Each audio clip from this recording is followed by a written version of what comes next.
We have creative writing today, so I have the diary in my backpack. It waits under my seat during Spanish, where we practice the verb escribir, to write. Escribo, escribes, escribe. Shelby said Spanish was better than French because the teacher was more fun and did all sorts of cool games to help learn the language. But then that teacher switched to the high school. Sigh. Escribimos. We write. Finally, I drop my backpack next to my seat in Mr. Cates's room. He's changed up the desks again. A couple weeks ago, they were in a big circle facing the middle of the room. That was when Mr. Cates started doing the poem of the day. The first one was by Emily Dickinson and began, I dwell in possibility. We had to all write about what we thought that meant. Then the next day, the desks were in the same circle, but all facing out. And we read this Wordsworth poem about daffodils, and we had to look inside ourselves and find a memory to write about. Last class, we were in pods of 5. Today, the room is dotted with pairs of desks, set side by side. Partner up, Mr. Cates calls as everyone hurries into the room. Most classes, kids kind of straggle in, but in Mr. Cates's creative writing class, everyone comes right in and sits down. I sit near the front, and Adam slides into the seat next to me. Howdy, partner, he says in a bad cowboy accent. Hi, Adam. Do you have the book? He whispers. I tip my head toward my backpack. Mr. Cates perches on his desk. He runs fingers through his curly hair to get it out of his face. He adjusts his glasses. Page 117, people, he says, carefully turning pages, like the book is really special, even though it's just a paperback poetry anthology. He started the Pods of 5 day with a poem by E.E. Cummings that didn't make any sense at all, but then somehow it did. And we all had to write without rules, which was surprisingly hard, especially for Adam. Today's poem is by Shakespeare. Going traditional today, Adam murmurs. This one will have rules, I whisper. You'll love it. Mr. Cates starts to read in a rich, layered voice that lifts the poem off the page and delivers it personally to each of us. Not marble nor the gilded monuments of princes shall outlive this powerful rhyme. Powerful rhyme, he repeats, and the corners of his eyes crinkle as he smiles. But you shall shine more bright in these contents than unswept stone besmeared with sluttish time. Sluttish, Josh Baum snorts. Mr. Cates stares at Josh over his book, managing to communicate disdain without looking unkind. Sorry, Josh mutters. Mr. Cates raises the book again. When wasteful war shall statues overturn and broils root out the work of masonry, nor Mars his sword nor war's quick fire shall burn the living record of your memory. He stops. That syntax is tricky. Let me paraphrase. Shakespeare says neither war nor ruin can destroy the record of your memory.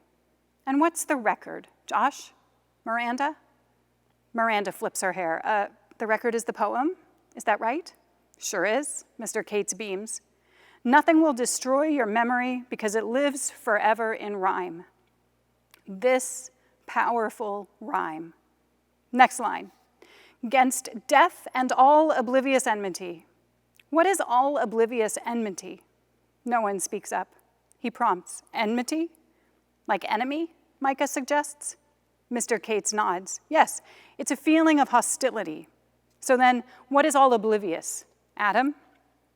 Something about forgetting, he says, like oblivion. Right. So forgetting is the enemy, and what defeats forgetting? Memory. Yes? He looks around the room to make sure we're all following and continues. 'Gainst death and all oblivious enmity shall you pace forth. Your praise shall still find room, even in the eyes of all posterity that wear this world out to the ending doom. So till the judgment that yourself arise, you live in this and dwell in lovers' eyes.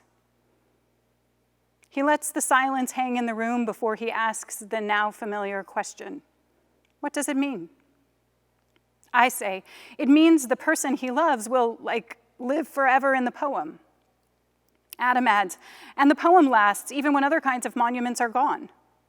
Mr. Cates cocks his head to one side. You said other kinds of monuments. Is the poem a monument? Adam sits forward. Yeah, isn't it? The poem is a way to to hang on to the person, even though they're gone. That's what monuments do.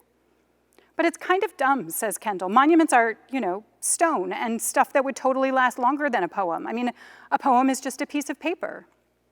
Indeed, Mr. Cates replies. If Shakespeare carved his lover's name in stone, it would certainly outlast a piece of paper. But paper lasts, Adam protests. He avoids looking at my backpack, and I know he's thinking about the ancient book in there. Yeah, Eileen chimes in. Adam's right. I mean, look at the library. It's practically all paper. But it's not just the paper, I say. It's the words. They're kind of bigger than the paper. Mr. Cates takes a step toward me. Go on, he prods. So Shakespeare didn't write on these actual pages, I explain, and I thwack my book for emphasis. His poem is just reprinted here and in lots of other books. And it's been in print for about 400 years, right? Micah adds. Right, I agree. So it's the poem itself, the words, not the paper, that lasts longer than a stone. Nice. Mr. Cates smiles encouragement at all of us. This powerful rhyme. He claps his hands together. Shakespeare, the bard, is our inspiration for today. Take out your journals. You can start with a line or two from the poem we just read, or you can use any Shakespeare lines you know. Josh cuts in. What Shakespeare would we just know? We don't sit around memorizing poems. He sort of laughs and looks around for support, but when it comes to giving Mr. Cates a hard time, he's on his own. Mr. Cates puts his hands on his hips, his feet shoulder-width apart, like he's about to start exercising. What Shakespeare do you know? He asks the room. To be or not to be, Miranda offers. Friends, Romans, countrymen, Kendall says. Wherefore art thou Romeo? All that glitters is not gold. To thine own self be true, Eileen says. Or is that Jesus? Mr. Cates laughs. It's Shakespeare. See, Josh, most people know Shakespeare. He inhabits the English language like oxygen inhabits air. We breathe him in even when we don't know it. The energy in the room is practically vibrating. I don't know if it's Shakespeare or Mr. Cates who's gotten us so inspired, but I can't wait to begin writing.